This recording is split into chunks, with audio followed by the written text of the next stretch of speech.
Good morning, everyone, and welcome to Urban Update. I'm Byron Barnett. On the show this morning, we welcome the first Cape Verdean young lady to hold the USA Ambassador Junior Teen title. You'll meet her a little bit later on the show. Also, we have a chat with the 2017 inductee of this year's Massachusetts Broadcasters Hall of Fame class. Wonder who that will be. Well, you'll see.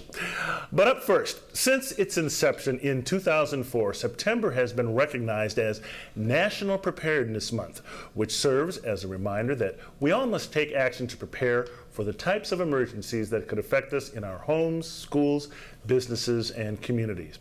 The Massachusetts Department of Public Health's Office of Preparedness and Emergency Management is sponsoring a statewide campaign to encourage Massachusetts residents and families to make plans and prepare for public health emergencies and potential medical disasters.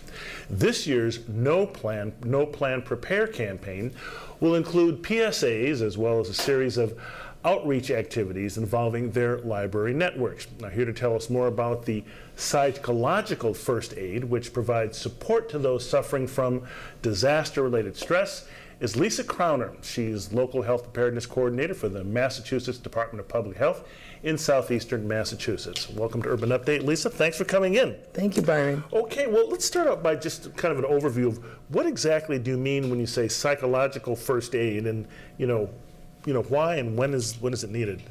Well, psychological first aid is kind of a fancy way of saying providing support and comfort to those immediately after a disaster. And it's designed to reduce that initial stress that people are under. And what we've learned through many different reports and investigations is that by providing that support and comfort during the immediate aftermath of the disaster, we're able to avoid prolonged mental health needs down the road. Just providing that initial support can really make a huge difference for people down the road. And who can apply psychological first aid? And maybe you can give us some examples. Well, the great news is that anyone can provide it. So if there's an emergency of any sort, just by introducing yourself and inquiring how that person is, what their immediate needs may be. Do they need a bottle of water? Do they need a blanket because they're cold? Do they need to be moved off that street where the fire is happening and brought to a more safe, secure location? Do they need a phone so that they can call their loved ones, their family members or clergy members, so that they don't feel so alone during this time of crisis? So the great news is that any one of us can provide this type of support known as psychological first aid. What kind of impact in a person's life do you think that having been exposed to psychological first aid can have? Well, what we found is most people get through an emergency really well on their own, but then there are some that will have long-term mental health consequences. What happens with the initial distress of the event is some people have physical reactions such as chest pains, or their blood pressure may go through the roof. They may have cognitive disabilities where they are forgetting things and they're disoriented. Some will have actual behavioral problems where they can't sleep and they're really agitated. And another thing that we hear from a lot of people is the spiritual stresses of questioning their God or their maker, and that becomes an issue during a time of crisis. So by providing psychological first aid and being that supportive person, we can hopefully help address some of these worries that they have, calm them down, make sure they're getting any immediate medical care that they might need, and just let them know that there are people there that care about them and want to help them get through the emergency, and most of all, to instill hope.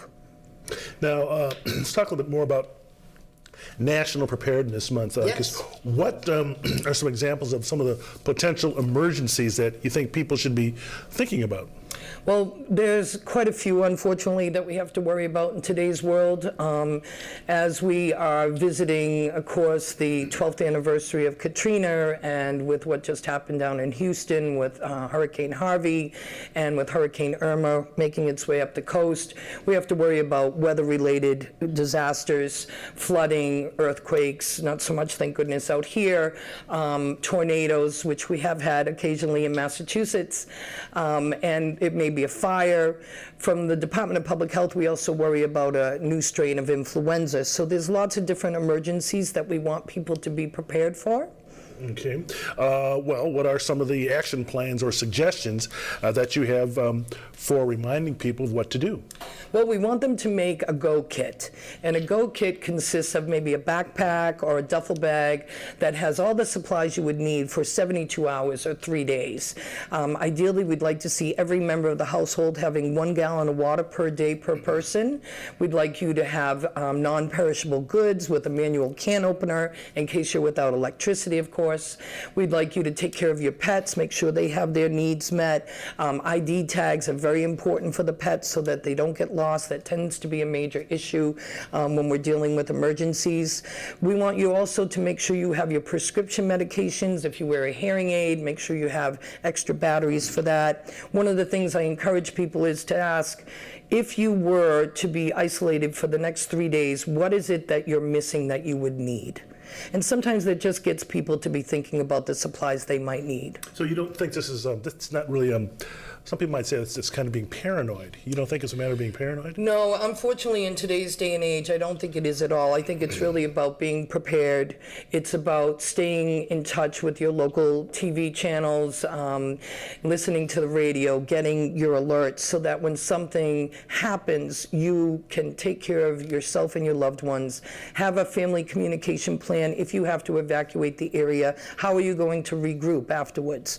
And doing all this can certainly help to bring families together after an emergency and lessen the stresses that are happening during an emergency. Now, the No Plan Prepare campaign, this is what people are going to be seeing, your public service announcements. Yes.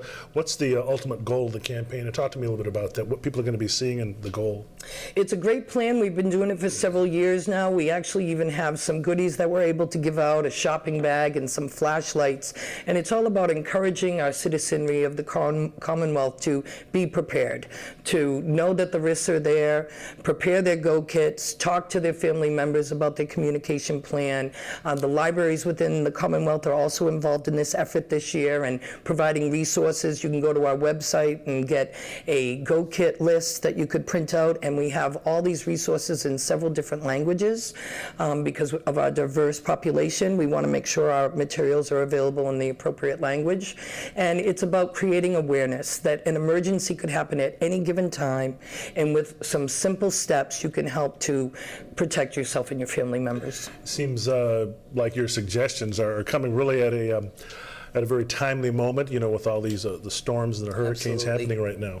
Absolutely, and it's unfortunate what so many people are dealing with right now, but I think that we need to heed the warning that we could be the next Houston. Now, I guess when we talked about, back to psychological, the psychological first aid, Yes. in some ways it seems kind of obvious. I guess why do you feel why do you think it's necessary to talk to people about this, I guess to educate people on this?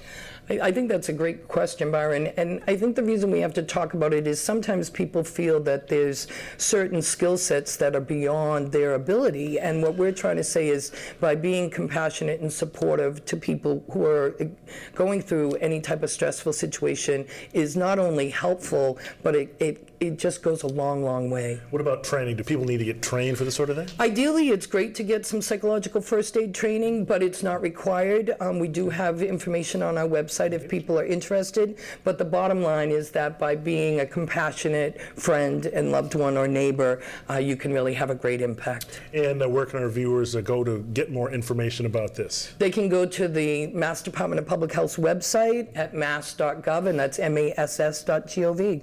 Okay, all right. Lisa Crowner, the Mass Department of Public Health, we'll leave it right there. Psychological first aid and being prepared. Thank you so much, Byron. That's a Boy Scout motto, be prepared. There you go. Okay, all right. Well, thanks for coming in today. Thank you. And when we come back, a little surprise here on the set as we switch things up a little bit. We'll see what I mean in just a few moments right here on Urban Update.